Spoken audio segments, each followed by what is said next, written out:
আসসালামু আলাইকুম। আজকে দেখাবো আমাদের দুপুরের ঘুমের অবস্থা।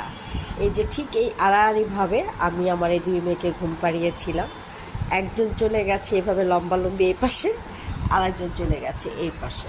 আচ্ছা যাই হোক, সেটা তারা গেছে। এখন কথা হচ্ছে তাহলে আমি কি করে ঘুমাবো। প্রথমে আমি ঘুম পাড়িয়েছি ছোটোটাকে ঘুম পাড়াতে পাড়াতে তারপর ওর ঘুমটা যখন ভালো মতো চলে আসছে, ওকে ভালো মতো ঘুম পাড়িয়ে এক পাশে রেখে এসেছি বড়টার কাছে। বড়টাকে ঘুম পাড়ালাম, নিজে খাওয়া দাওয়া করলাম।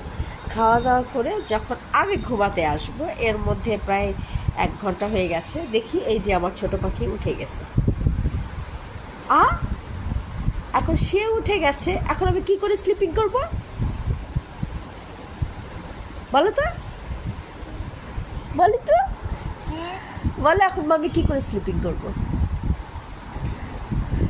এই হয়েছে মায়েদের ঘুমের অবস্থা।